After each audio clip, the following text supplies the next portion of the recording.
This is the What's Next podcast, Houston's #1 platform where I invite creatives to share their journeys and give us a depiction of their visions. Most importantly, the last question I'll ask is, what's next?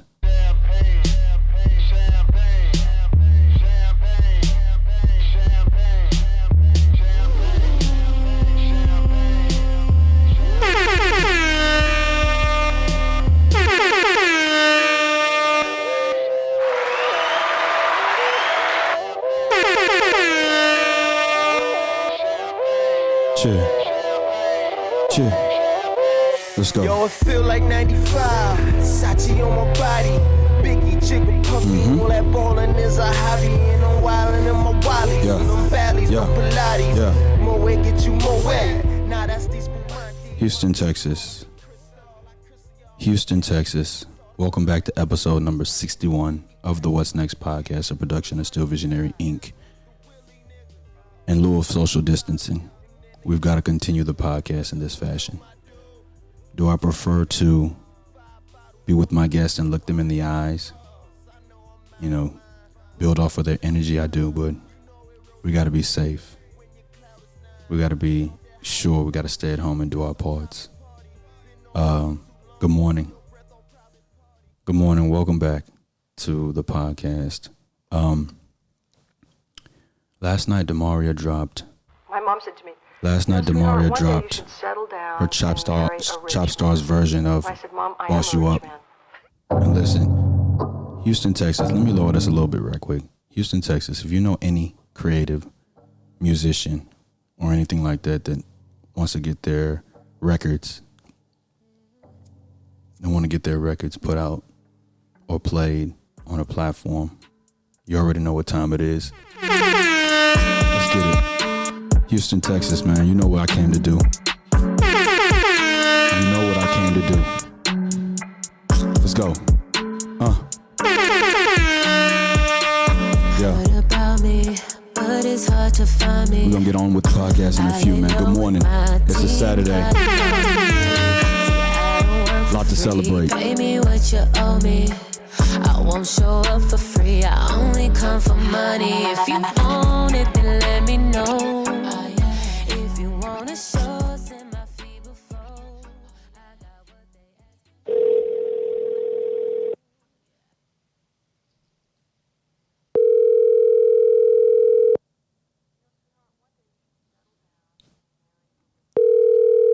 ask. Here we Hello. go. Good morning. Morning. How you doing? Pretty good. How are you? I'm great, man. Welcome back to episode number 61 of the What's Next podcast, a production of Still Visionary Inc. I wanted to introduce the podcast formally now that you're on. Alrighty. Man, before we get started with the episode, let's introduce our social media handles so we don't disrupt the flow of the conversation when we get to that point. You can go. Go ahead.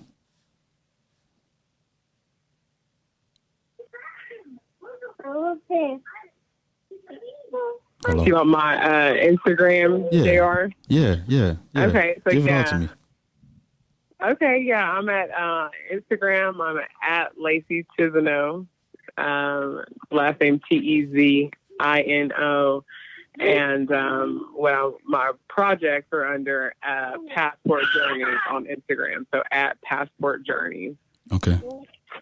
Okay, and my name is John Ross Dike I, and you can follow me on Instagram and on Twitter at John Ross Dike _visionary. If you would, connect with me on LinkedIn, subscribe to my YouTube channel, like my fan page on Facebook, and visit my website at stillvisionary.com. That's stillvisionary.com. Directly in front of you, Lacey, you can't see this, and trust me, I prefer to be in the comforts of your crib to get your aura for us to do this podcast, but due to social distancing, I want to make sure that we're both as safe as possible. But in front of me, I have all my paraphernalia, and you can shop stillvisionary.com/apparel. How are you? Very good. Okay. Been here chasing these kids around the house. I know what that's like. You know what? But I think it's important as a creative to be caught in that aspect too, because you know, that doesn't disappear. You can't tuck them away and go and be creative. You got to continue. You got to push through. Yeah, I was just talking to a friend who called this morning. She said, "Oh my gosh, I bet you're going insane, you know, at home working every day with the kids." And I say, you know what really keeps me sane is being able to work on side creative projects, right? So otherwise you just feel like you're just a parent, or you're just, you know, playing blocks and sand castles all day. But when you have your own creative projects going on, that's where you get fueled and energized, and that's where you still feel like you have some, you know, of your personal goals and stuff going. So that's been good for me. Yeah. And you know what? I will say this. I can attest to this, that you know, your Instagram shows exactly that. You know, everything that you do personally, creatively, you know, professionally is all on your Instagram, and I love and draw inspiration from your Instagram. Thank you. No doubt. Listen, Houston, Texas, man. You know, I got to introduce this lady a little more formally. Lacey and I, we knew each other in college. She went to Sam, I went to U of H, but we also travel. And for everybody who understands that terminology, she's an Eastern Star. I'm a member of the Ancient and Free and Accepted Masonry, entitled Kings of Israel number 19. But more formally, if you look at her Instagram page at Lacey. Say your last name again, Lacey Tezino, or is it Tezino? It's Tezino. Tezino. So the I where the E is and the E where the I is. Right? I think that's how Darrance told me to pronounce it. You said, say that one more time. I said so where the E is, it's an I right there, and where the I is, it's an E right there. Yeah, exactly. Yeah, so Houston, Texas, this woman right here, her husband actually catapulted me into this lane that I'm currently in, man. And, you know, for you and your husband, I have the utmost respect and gratification for. I love y'all dearly. And I want to let it be known that you were actually the first person who launched my professional career in producing. So, you know, when I was looking on Instagram the other day and I saw that you had dropped your project, which we'll talk about, I was like, listen, if I can bump everybody down and get Lacey to be on this next episode, that's what I'm going to do. And so that's why I called you the other day and was like, hey, can you get on the podcast? Because we just got to talk. Yeah, you know, I appreciate that. We definitely, Darrance and I have both felt the love from you.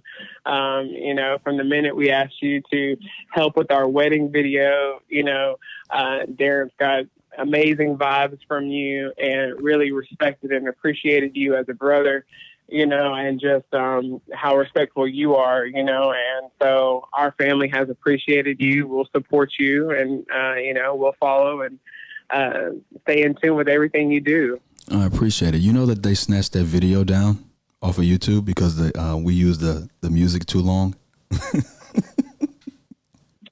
You said we did what? We used their music, they took it down? They took the video, they censored it because we didn't have rights to the music. They took it off of Instagram like recently, though. It was up there for years. I was like, why are y'all just now taking it down?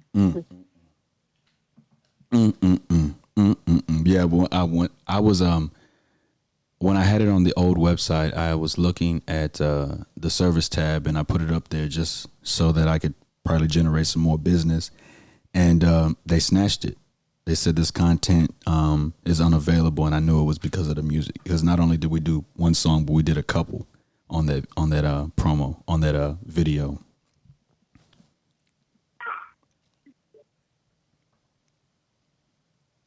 Hello?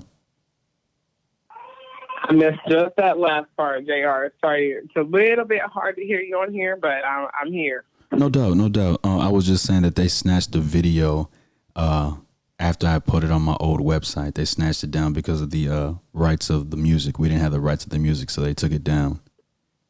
Yeah, wow. I don't even know what triggers them to scrub those things, but I guess we're going to have to make sure that any content we do moving forward, we pull some of those videos off of those, you know, already approved tools and stuff like that. Yo, so listen, I want to dive right into it because I think that in lieu of what you're doing right now, it was actually an idea that I had in my own journey to implement, right? So I want to get your insight on it. But before we get there, man, I think it's important for people to understand what they're diving into and what they're listening to, right? So on this podcast, I went ahead and moved this segment of the podcast up so that people could get what it is that they're looking to get from this conversation. And so where I'll go with it from there is, what should people take from your journey, from who you are, and this present moment and this conversation? What should people take? You know, what should people take from this conversation? Yeah, I'm interested to find that out. I think for me, what I like to spread and what I like to, you know, just stand behind is that no matter what you have going on, you know, professionally, whether you're in love with your career, whether you hate your current job, or, you know, no matter how many different roles you play in things, you always got to make time for what you're passionate about and where your creativity lies. And all of that has to do with time management. All of it boils down to, we have enough time to do what we want to do, especially right now. People are quarantined. We have minimal distractions right now. And so I think that as long as you manage your time well, you can fit in creative projects. You can fit in, you know, growing your mind in a healthy way, whether that's through therapy, whether that's through journaling. You can, you know, as long as you just budget it out, right? All of us have about 720 hours a month. In the beginning of the month, you should look at, for these 720 hours, how do I want to spend these hours? And you break it down on paper and you stick to that. And I think my big takeaway and what I want people to get from this is, the way for us to make our dreams happen, the way for us to do these big things, the way for us to have these projects and allow them to actually come to fruition is to manage your time well. You know, you're speaking on quarantine. I've been quarantined as well. And as an educator, we haven't been in school.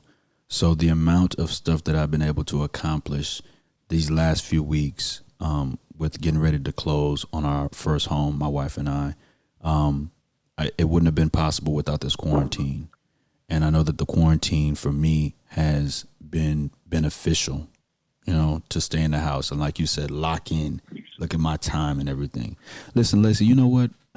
You know, one thing that I've always appreciated about you is I can tell that your experiences have cultivated you to your experiences have cultivated you to everything that you talk about in life. You sound so well put together.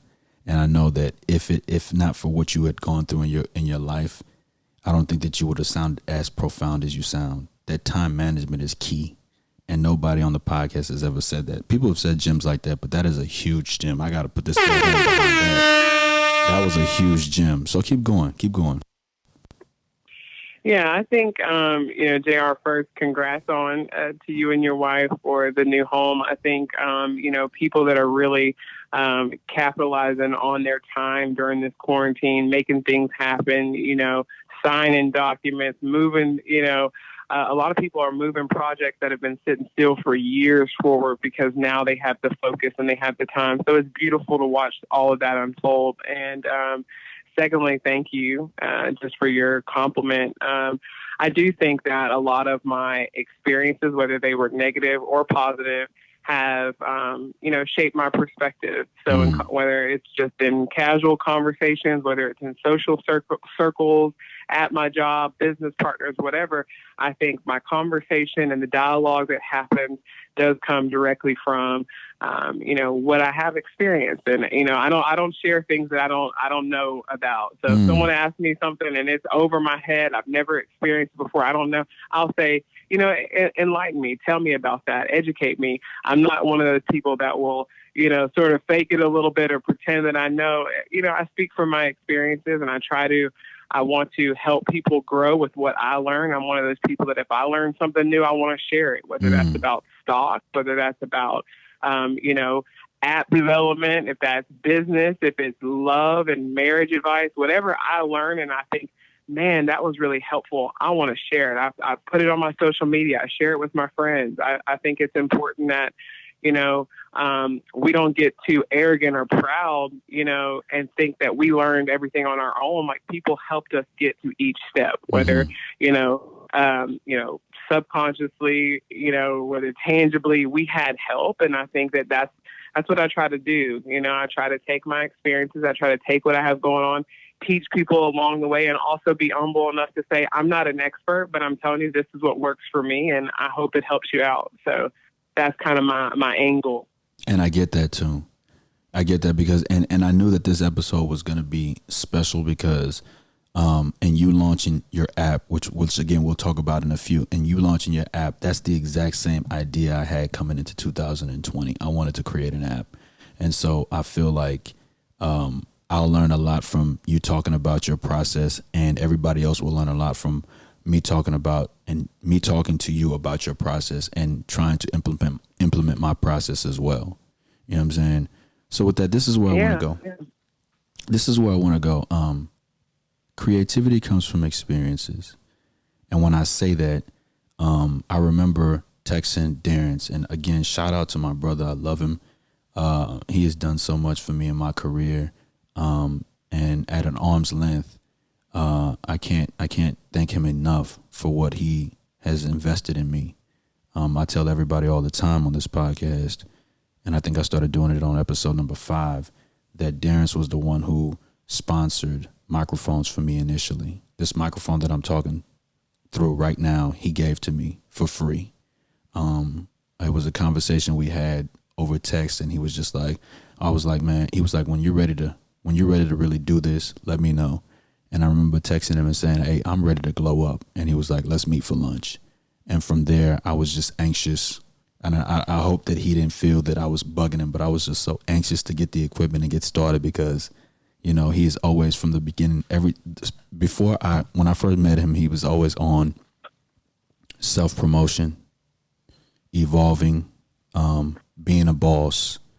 And so when I say creativity comes from experiences, that was the experience that made me dive into this lane right here. Podcasting mobily, podcasting at my own frequency, at my own time when I wanted to, and I owe it all to him. So when I say creativity comes from experiences, take me back to how you started the whole passport journeys thing, because like I said, I love the idea. Oh, thank you. I guess first I just want to, before I hop into passport journeys, just, you know, acknowledge that recognition that you're given to my husband. You know, Darrance loves you. I think both of us have the spirit of, you know, lift each other up, prop each other up. If we got it, you got it, you know. And so because we're so busy and running around with kids and stuff, you may reach out to us and we get back a couple days later, but we try to get back, you know, and we definitely, if we have something or we have a contact or we have anything that can help you along your journey, you know, we want to continue to prop you up. So thank you for that. For passport journeys, man, the concept of passport journeys and the birth of passport journeys came from a really dark and deep time for me. So in 1 year, 2014 to 2015, I lost 6 close people. So family members and close friends. So 6 people died in my immediate circle within 12 months. And so the last person to top that off, number 6, was my mother. And it was a very deep depression that I'd found myself in during, you know, all of that grief and mourning. And as I was kind of sitting in that and, you know, kind of trying to recover from so much heartache, the concept came to me that, you know, relationships should be worked on, and they should be worked on intentionally. And I kind of sat in that thought for a little while, and I was like, why does this keep coming up? And then I thought, you know, when my mom first got sick, they diagnosed her in January and told her she had 9 months to live. It was stage 4. You know, we ultimately said, you know what, the doctor doesn't have the final say. We, you know, we stayed faithful. We stayed prayed up.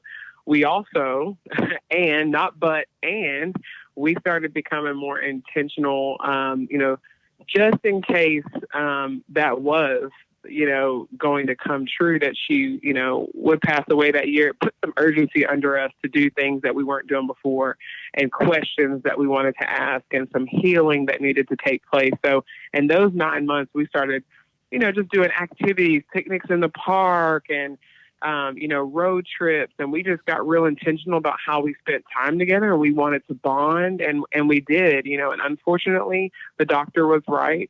She got diagnosed in January, and 9 months to the day is when she passed away. And so, my thought for Passport Journeys was that journey that I had with my mom probably wouldn't have happened if a terminal illness wouldn't have come up, but it shouldn't take that. And so that kind of sat in that for a while, is, why did it take something so traumatic, and earth shattering to get us to connect that way? So I thought mothers and daughters need to be connecting and need to be being intentional with their time regardless. Like, how can I create some kind of tangible tracker and motivate people to get serious about, bonding and their connections and forgiveness? And so Passport Journeys was birthed out of, that pain, but really it was such a beautiful outcome. It became at first a passport book, which was a 1-year commitment to one activity a month. So I created a book, and I had 12 pages in there, and it had exactly what activity you had to do each month. And, you get passport stamps in there, or you get stamps with the package. And that was the idea. I didn't sit on it too long. As soon as I thought about it and I started putting it on paper, I started looking for companies that would print it, started looking for the most cost-effective way. I said, let me print 100, and let me see how that goes. And so I printed those first 100. All I started doing was putting it on my Instagram. I didn't get anything special. I just said, let me just see proof of concept. Is there a target audience out there that wants to draw closer to their moms? And JR, those first 100 went within 30 days. And so then I bought some more. I increased the photo quality, because that first copy that I had, kind of low quality pictures, didn't have a lot of proofing, not a lot of branding. So I said, let me get a little bit better. But I guess the point that I want to call out here is sometimes we sit on projects too long because we want them to be perfect. And we think, you got to have the best, you got to pay, a couple $100 for someone to come in and brand it and have all these, high quality HDR, all that.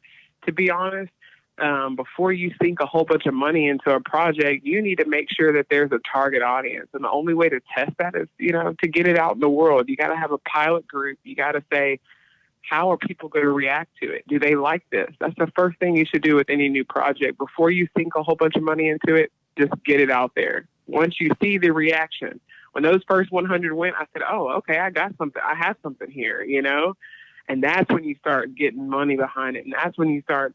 But before that, I think one of the big mistakes people make with a lot of these projects is we're putting too much money into them up front before we even have a use case, before we even know who's going to use this, who's going to like it, who am I appealing to? So that's one of my first pieces of advice that I think I would like people listening to this to take away. If you're working on a project, try to get whatever version you have ready, get that out there, and just see how we react.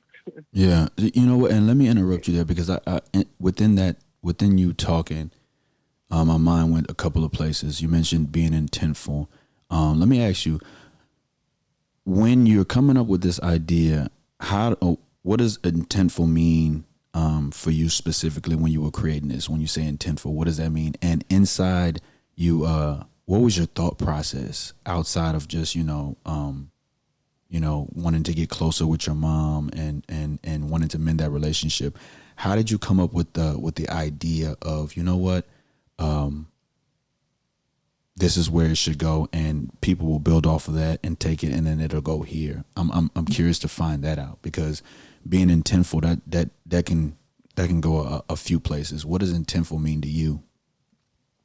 Yeah, so I think one of the buzzwords throughout the Passport Journeys brand is being intentional. right? And I know that that's a bit of a cliche these days, and people always say, oh, you need to be intentional with your work. You need to be intentional.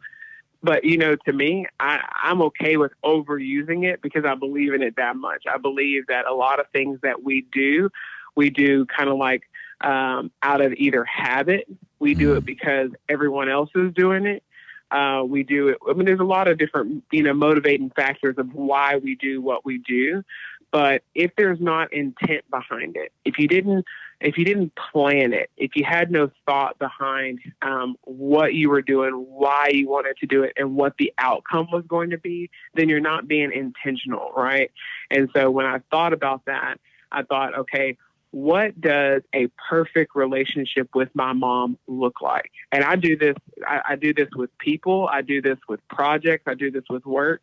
Before I can articulate my intentions with a person, with a thing, I have to first ask myself, if this worked out beautifully, if it worked out perfect, if this was a perfect situation, if it was a perfect project, whatever the case, what does that look like? Right? So I'll take my mom, for example. I say, what does a perfect mother-daughter relationship look like to me? And I jot that out. I either draw a picture of it, I either write it down, I say it out loud and record myself recording, saying a perfect relationship is.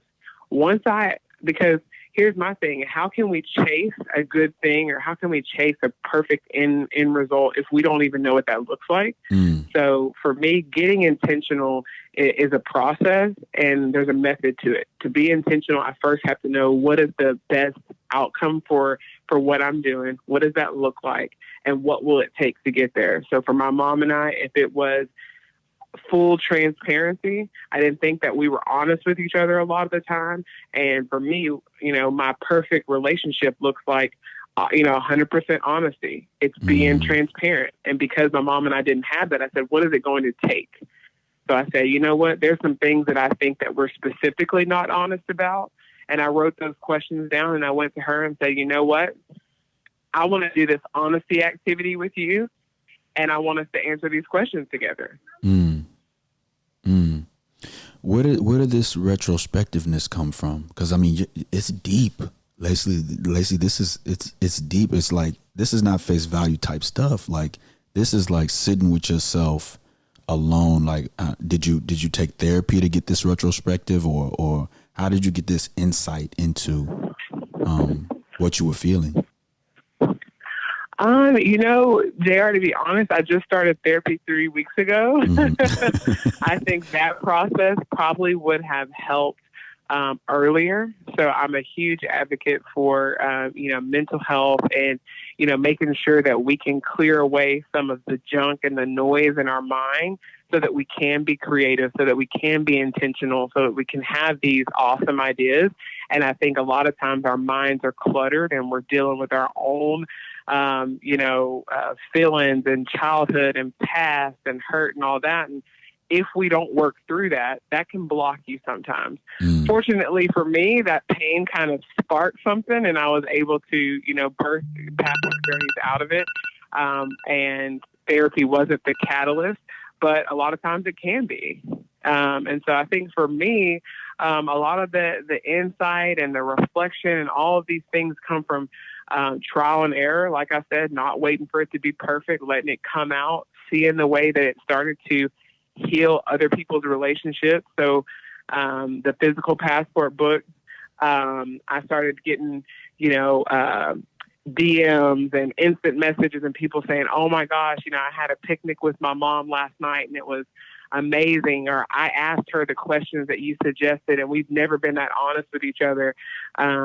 Things like that. And it's just, I think the responses that I got from people allowed me to dig deeper. I think, the reactions that I got from them allowed me to say, oh, that was beautiful. That was a good thought. Let me play some more on that. So I think it comes from a couple of different ways, but therapy is definitely a recommendation of mine, and I'm going to advocate for that to be a part of anybody's creative process to clear away some of the junk to allow you to flourish. Yeah. I'm looking at your Instagram page. I clicked on your website. It says wife, mother, and what actually lured me to first contact you in the beginning of our transaction and our friendship and family ties is the word writer. Okay. But what I want to hone in on and see if it parallels to the passport journeys is the word that you use, traveler. How much of your traveling? See, because it just seems so in sync. Like you've traveled around the world a lot more than maybe I want to say maybe more than a lot of people. I don't want to put a percentage on it, but the word traveler, and then you use the word passport. How much of that just flowed right into you creating that name, Passport Journeys? Well, you know what? I think that's a really great question, because the way that we hop into any project and the way that we get these ideas, they have to be organic. If you have to force yourself to create a title, if you have to force yourself to come up with what's the theme or whatever, you're not ready for that project.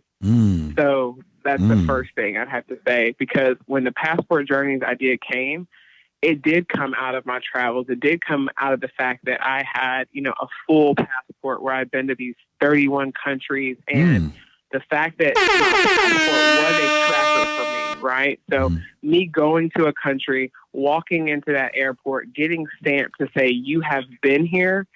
There was something deep about that, and the way I just described it, that's the practical steps, right? You go to a country, you get your stamp, you have your passport, it's in your pocket. That's all, the logistics of it. But the perspective that I brought from that to this project was, okay, that passport brings me a sense of pride. It lets me know where I've been in this world, and it also tracks my journey on this earth. And so I wanted, how can we track our journey, and have a tangible tracker to that, to our relationship? Where have we been? That's why the destinations are those 12 activities that you'll see within my passports. Those 12 activities, I call them destinations. So for example, there's one destination that is called legacy. And that destination, the activity is you build a family tree with your mother or, whoever you're doing the activity with. And so the passport idea did come from my travels. It did come from the fact that I like to track where I've been. And that concept, directly, kind of transfer over to this project of how do you track where you've been in a relationship? How do you track those destinations? And how do you put a stamp on it so that you feel good? It feels like, boom, that's complete. That's done. Let's go to the next stop. And that's kind of how it translates over. Again, I'm looking at your Instagram, and this is just a side question. You're a mother of 3 kids. Which one of your kids do you believe resembles you in terms of like personality? I think that or is it too they soon? all take a little. I think you know what? I think that kids, you start seeing their personality really early. And so of the 3, 2 are biological. The third one is my bonus baby. So he's the oldest. He'll be turning 8 this week. And it's funny because even though I didn't give birth to him, because he's around me so much, I'll see him pick up things from me. So he's getting into science. He asks a lot of questions. And so I think that, some of the stuff, some of the questions that he asks is because he knows that I'm into that. So, I think each one of the kids, and Cruz, he's my firstborn. I think he is a super softie. So he takes a lot of his soft, mushy, touchy-feely stuff from me. And then Ziggy, she's the baby girl. She's a daddy's girl, but she's feisty. She's sassy, she's tougher than the boys. And so I think, a good question, but all 3 of them take little things from me that I'm seeing more of every day. Okay. Before we dive into the meat and potato of things, because this next segment that I want to get into after we talk about the music that you're listening to currently, this next segment is really where, when I saw this on your Instagram, this is when I knew. I said, you know what? This is what I need to be getting information on. So what song's on your mind right now? And the reason why I ask that is I believe that in this creation process, people use music to motivate them, to the points that not having music gets you to? Like, you find that influence in what you're listening to. What do you listen? What songs on your mind right now? I think "Smash Into You" by Beyonce. It's a really good background song in terms of, like, you know, while you're working, or just kind of, it's a song that you can put on at the house, and you know, the music will let you flow through your day. And that song, I think, because of everything going on and me literally just smashing into each of these projects and taking everything head on, you know, being a mom, being a creative, being a career woman, all of this just, you know, it just kind of crashes into me, and I kind of take it on as I can. But that song, there's something beautiful about that song playing in the background and allowing me to, you know, get things done and be reminded of how we collide in this world. It's pretty motivational. And you know what? The song that's on my mind, I don't have that type of response in terms of how intricate and what it has to do with why we're doing this episode today. But you know, the greatest rapper alive to me is Nas Jones, and I was listening to Street Disciple the other day. I think that's the album name. Anyway, the track "These Are Our Heroes" is what's playing in my mind right now. That's the song that's on my mind right now, simply because I think that the heroes that we look up to, we should really be looking up to different heroes, right? The people that are more tangible to our journeys, and just your transparency. You know, it takes a lot to be vulnerable. And the reason why I say that is, I think the other day I was just planning and thinking about my next couple of steps. And, you know, I looked up at the picture of my son on the fridge and I bust into tears, right? But you got to use that type of emotion to push yourself to the points that you wouldn't have normally. So I think that heroes come in different forms. And I would consider you a hero to the up and coming generation of females that are going to need outlets to be able to articulate themselves correctly. So that's the song that's on my mind. These are our heroes. Yeah, that's good. And, you know, I just appreciate the way that you're able to acknowledge and just recognize not just me, but other people that come onto this podcast. What you're really good about doing is, you know, JR, you're not the kind of person who, you know, likes something about somebody or appreciates or respects it, and you don't say it. You say it. You point out the things from everybody who comes on your podcast. You do it in a way that is mad respectful. You do it in a way that, you know, is a lot of humility, you know, and it's a lot of grace with the way that you recognize your guests and the way that you recognize those that are in your life, and the things that you admire, the things that inspire you, the things that you really, you know, dig about people. It's like you call that out. And, you know, I just wanted to take a second there to just say, I think that's pretty great. I mean, you know, I just think that people don't hear it enough that, you know, what you're doing, I see it. You motivate me. I don't think that people take the time to say, you know what, thank you. Because literally, I mean, you know, to go from spending money that you have to scrap up to somebody seeing something in you and saying, listen, if you want to move forward, I got you, but you got to be ready to think outside the box. And, you know, for me, I wouldn't be who I am without acknowledging the people that have helped me out. You know what I'm saying? Like you, like I said, and I will go down saying this, you were the first person who said, you know what is your time worth? And that resonates with me. I sit with it and I'm like, man, you know what? Maybe I'm not ready to charge this. Maybe I'm not ready to charge this. And even when I was just looking for the opportunity I was hungry. I'm looking for the opportunity to be like, you know what? I've reached out to her. She's talked to me. She's said, let's work. And now I'm thinking, okay. Whatever opportunity she gives me, I'm going to take it head on. And you come out of the blue and you're just like, hey, what is your time worth? And I'm just like, wow, I mean, you know, and so that spiraled into me being able to say, hey, you know, I've produced some things and, you know, that's all I'm looking for. But it's people like you, heroes like you that give people opportunities. You know what I'm saying? Opportunities are hard to come by. And if you don't have the right person in your corner, you won't get them. Absolutely. Absolutely. You have to have people that believe in you. You have to have people that are going to take a chance. And I think, just one important thing that I want to point out with that is, you don't have to jump at every opportunity, because if you feel that somebody is either A, not valuing your time, or they are, it seems like what they're trying to get out of it is more or not aligned with your values. There's a lot of reasons to back out of an opportunity. When one comes along, I think making sure that you're discerning, like, is this right for me? Is this person, like, or is this a good person? And you make sure that no matter how hungry we are with these projects, that you stay aligned with who you are, you stay aligned with your values. And I think that as long as you do what you're doing, and I think the people that you bring on, the people I listen to, you talk to, and all that, I think that you already have it figured out. You have that secret sauce for finding, like-minded people. You have that, you know how to go find them and get them around you and build them up and all that. And I think, I applaud you for that. You just got to be careful. Yeah. Yeah, no doubt. So listen, I think this next part is key.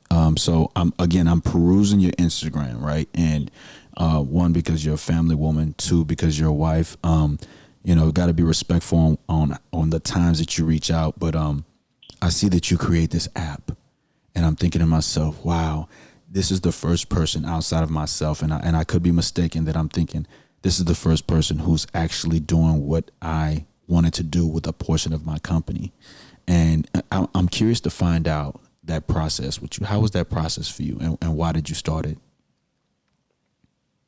Yeah, so, going back to the passport, JR, after that first 100 of those physical copies, after they sold, and I'm embarrassed to even look at the quality now, but like I said, you can't get hung up on that. You just got to get it out there.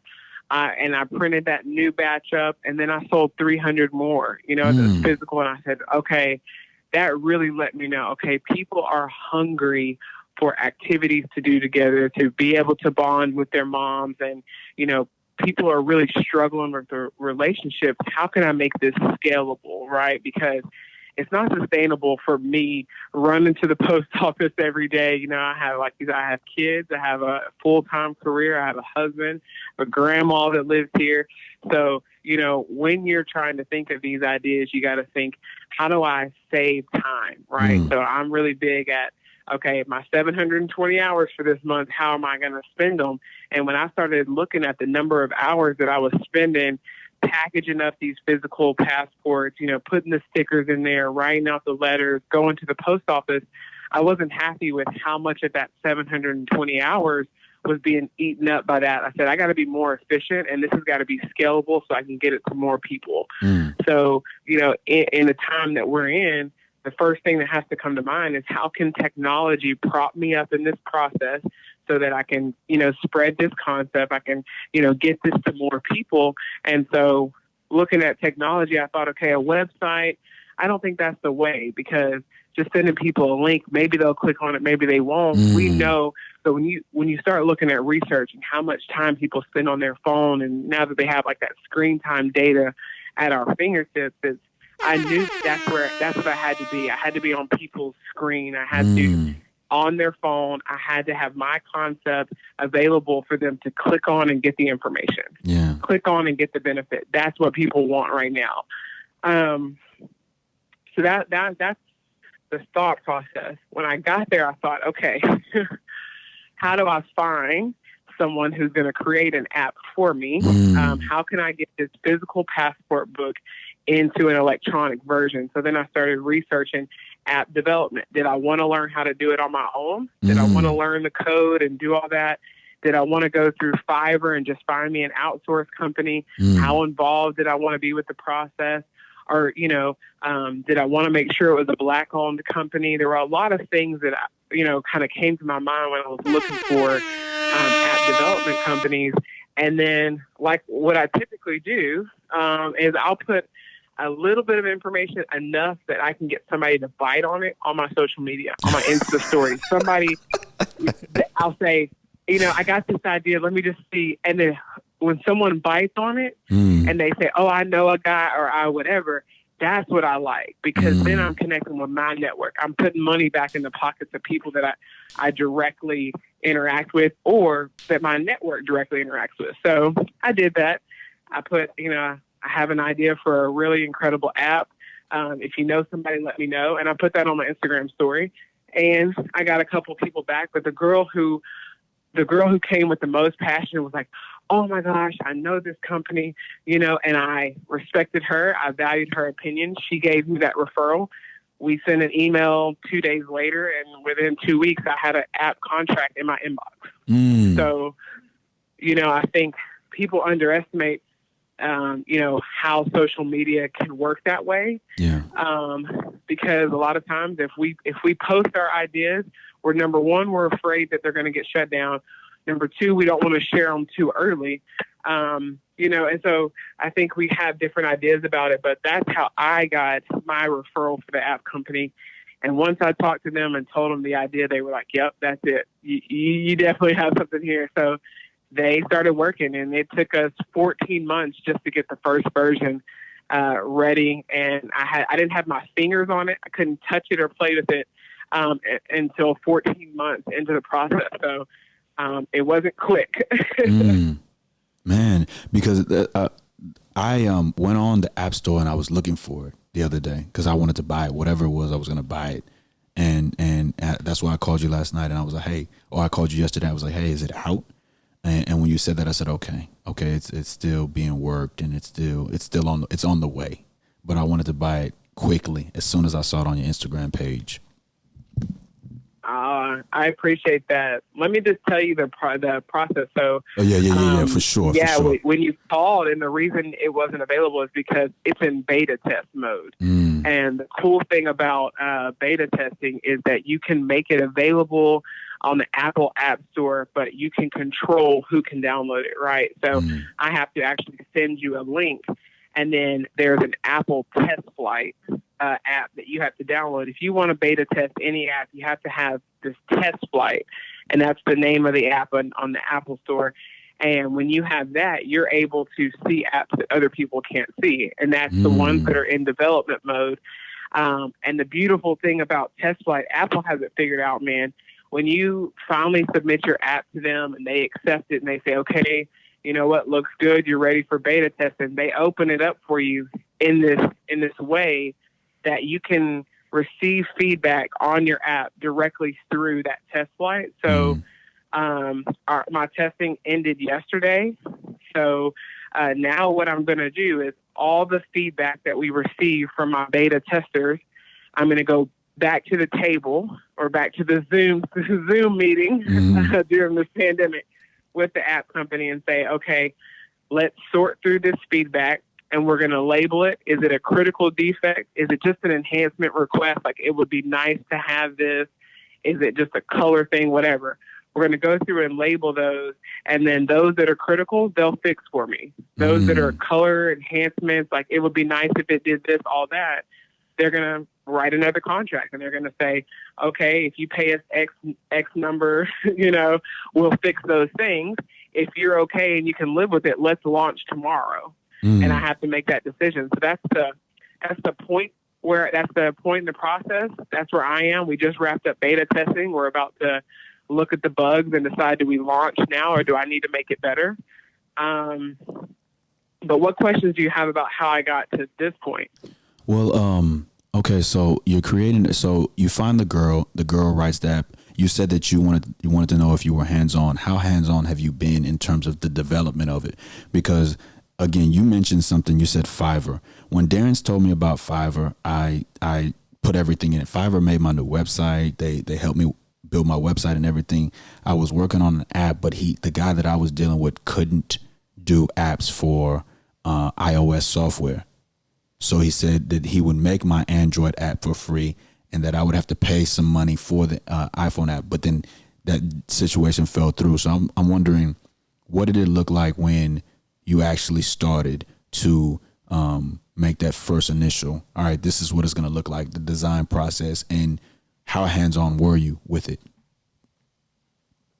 Yeah, so I think the first thing is, I'm going to recommend that any app development, company that you go with or app developer. Mm-hmm. You always want to have somebody that knows how to launch your app in iOS and Android, so that number one, you don't have to go through two developers, and number two, just so you're managing everything through one single company or one single person.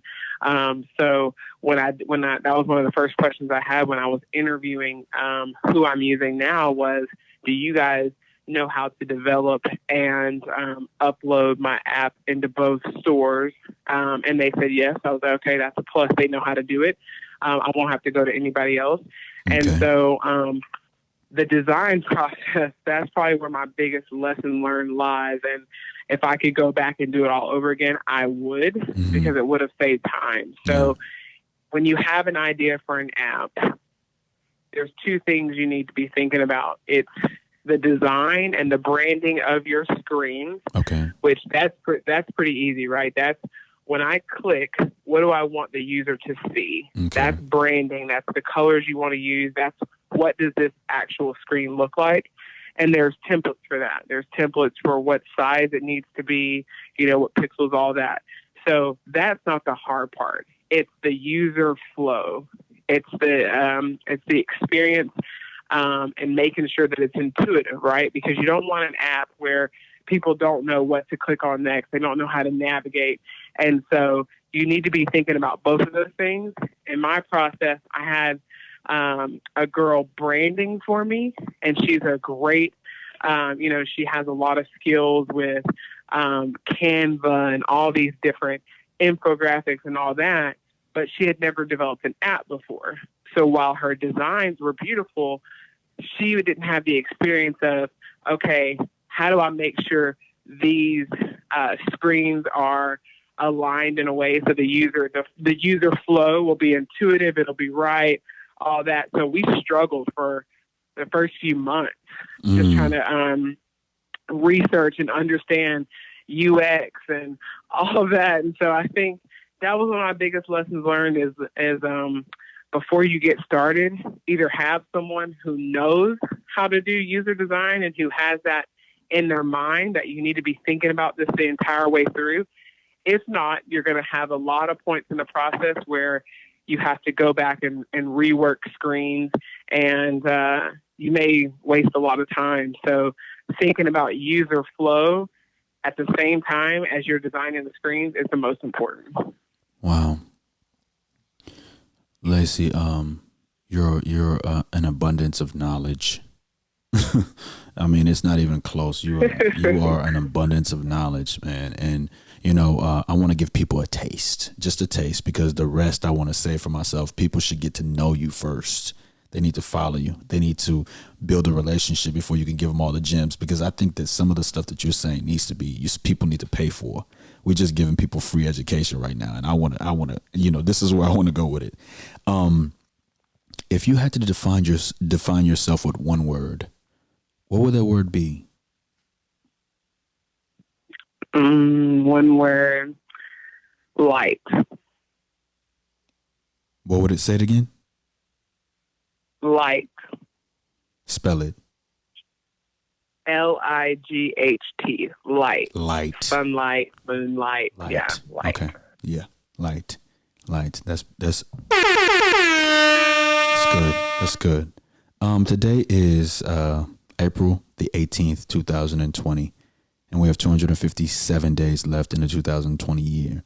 What do you hope to attain in 257 days? Well, here's the thing. I'm going to have to spin that question just a little bit, just because I don't manage my time or my goals in days. And so I think about it in hours. Yeah. And, so in the next, especially with the quarantine, I don't like to get too overwhelmed with what am I going to do the rest of the year, because there's a lot of unknowns. So the way that I keep myself productive and the way that I'm able to close a lot of things and move them off my plate is I just look at the 720 hours in front of me. So in the next month, if I was to accomplish everything that I want to, what does that look like? What does a successful 720 hours look like? So that's me. It's hard for me to say what I'm going to have done in December, but what I want to have done in these next 720 hours, which means I look up in a month and I say, you know what, it was a pretty good month. What that looks like is it's a balance. It's a really well, balanced month of, career work, 40 hours a week. I work for a psych hospital. I want to give them everything I have. So just because I have these side projects and all that going on, what pays the bills and what, is my livelihood is my career. And so a successful month for that job is that for 40 hours a week, I gave that job everything I had.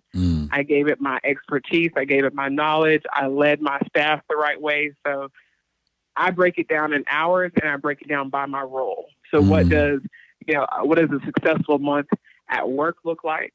What does a successful month at Passport Journeys look like?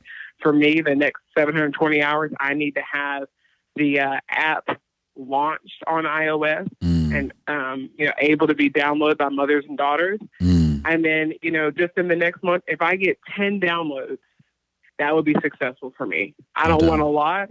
I want it to be a small group. So just speaking directly about the project, launched in iOS and 10 downloads, that'll be a successful month. No doubt. Break down that 720 hours. It's 24 hours in a day. You multiply that by what? Of course. What's 720 divided by 24? So this is what I typically do. I say, there's 24 hours in a day. Yeah. How many days a week? So it's not 720 every month. But, okay. Some of them will have about 700. Okay. So let's see, you have what? You got your calculator out? 720. Okay, so 24 times 7 days a week. So 7 times 20 is 140, and 4 times 7 is 28. So that's 148 in a week. Well, I say if there's 30 days in the month, you do 30 times 24. There's 24 hours, you get 720. Oh, okay. So it varies. Yeah, so it varies per month, but it's how many hours do you have in the month? I mean, how many days are in the month? Okay. Multiply that by 24. Okay. Then you got to take away the constant stuff, JR. So I look at 720 hours. I take away how many hours do I sleep at night? So you have to subtract all that up front, right? So you subtract 160 for sleep. You subtract how much you subtract for your commute, how much you subtract for eating, all those things that you have to do, the basic necessities of life, you subtract those. Most people, after they subtract all the constant things and the have to things, you'll have about 300 to 400 hours to play with that are available. And then you start putting them in buckets. Of those hours, how many do I want to spend on exercise this month? So, okay, boom, I want to do 30 minutes a day, or I want to do an hour a day. A successful month would be if I worked out for 20 hours this month. And so you create your buckets, and for those 720 hours, divide them up. Most of the time I have about 13 buckets where I put my time into. At the end of the month, what that allows you to do is you look back at how much time you spent doing, like, for example, I have a social media bucket. If I said I was only going to spend 20 hours on social media, but then I look at my phone and my screen time tells me that I spent 45, I need to correct some things for the next month to be more productive. And you do this monthly? I do this monthly. Yeah, I just started it in January. You know what it allows me to do, and JR, you'll appreciate this because you're married.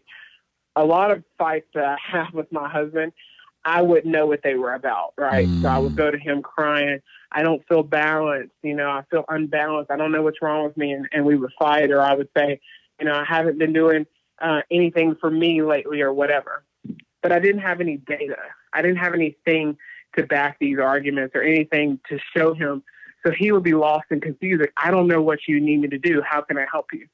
Now what it allows me to do is, for example, in January 1st, I sat down and I told Darrance, you know what, a perfect month for me socially would be that I spent at least 10 hours with my girlfriend. Okay? So he said, all right. So February 1st, when we sat down, we looked at my paper, and I had only spent 5, right? I had went to a brunch, I had did whatever. And so he said, oh, you didn't spend enough time with your girls this month. Next month, try to at least, go see a movie or try to do this. It allows our conversation about balance for each other. It allows it to be less emotional, right? Yeah. So no longer is it, hey, I don't know what's wrong with me. He's like, I know what's wrong with you. You said you were going to spend, 20 hours exercising. You said you were going to spend 15 on self-care, massages, baths, whatever, and you only spent 4. You're out of whack because you didn't do anything for yourself. So it's just, time management, man. Time management. You got to know where your time is going. You got to know where you want it to go and how you're actually spending it. Then you can correct. Then you can self-correct each month. Yeah. Lacey, you're, wow. I don't know if I ever spoke to you like this when we were in college, but you are a beacon. You are a beacon of light. And I think that word that you used to describe yourself is key. I think it's key. Like I said, I believe this point in your career, like every time you speak, you should be paid. So I don't want to give people more than they can chew. Most importantly, the last question I'll ask is, what's next for you? And I know you probably have to break that down in hours too. You know what? I think there's a lot of things on deck for me. There's a lot of things that I'm looking at and that I, go through and discuss with my husband. What can we put on our plate and what do we have time for and what we don't have time for? I think what's next for me is going to be, getting this launch, getting this app launched, getting, some successful downloads. And then it's going to be creating more journeys within that app. So I'm launching it with the mother-daughter relationship. So it's, it's just for mother-daughter pairs. They pair their app, and then they go on their journey for 12 months. I also have a physical book for lovers. So I need to get the lover version added to the app. We developed it in a way that I would just be able to snap on additional relationships. So the idea is that, I'll look up in a couple of years and the app will have a mother-daughter section, a lover section, a solo journey section, one for friends. It'll have all these different relationships. So when people come to my app, it's, what relationship are you here to fix? What relationship do you want to work on in your life? And you just select it. It'll be like a buffet. And so what's next for me is to develop those out and get them live and start helping people heal their relationships in this world. Wow. And you know what, that would have been something that I should have asked you earlier, but because of the, okay, that's something that I'm going to text you personally about. So at this point in the podcast, what I like to do is I like to give out a token of my appreciation for you taking time to be on my podcast. It's in the form of a T-shirt. I'm gonna like I did with the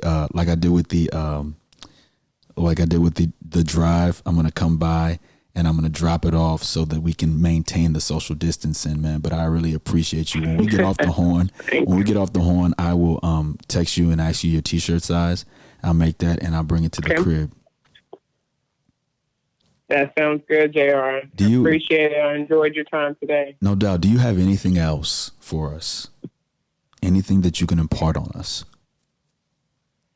I think the only thing I just want to leave with is, be gentle with yourself during this quarantine time. Understand that, it doesn't look the same for everybody. And so, while, you hear me on here talking a lot about time management, if right now you're not mentally able to move through this quarantine with super productive thoughts, that's completely fine. Your time management needs to look like, your 720 hours for this next, bout of COVID and the quarantine and stuff.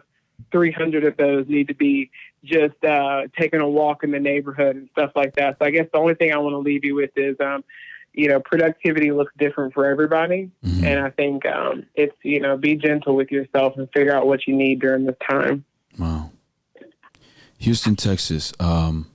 Today is Saturday, April the 18th, 2020. It's a beautiful morning, and I know that I started off Lacey with my Barry White voice. I tried to be all sexy in the morning time. But Houston, Texas, man, I do what I do for myself to prove that I can do it for others. Lacey, say bye. Bye. Peace and blessings.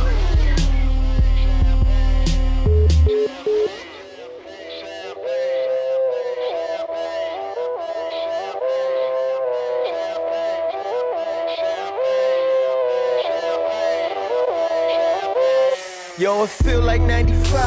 Sachi on my body. Biggie, jigger, puffy, all that ballin' is a hobby. And I'm wildin' in my wallies. And them valleys, no Pilates. More weight, get you more wet. Nah, that's these Beyonce. My crystal ball, I see crystal. I crystal y'all with that. I saw the sign like ace of spades. That ace of spades get cracked me like cheers to the money guy. The Willie niggas who buy them bottles. And then they spill these liquors. Yo, salute my dude. I see you, dog. 5 bottles, 1 dick. Why I need 2 bras? I know I'm out of line, but love is shower time. You know it rose rain when your cloud is 9. Get off that high ass hussy. This a private party. Been on my dick too long. Your breath on private party. You gon' be nice and naughty. These walls on priceless Audi. This the upper crust. Fuck is up. Over and done. Over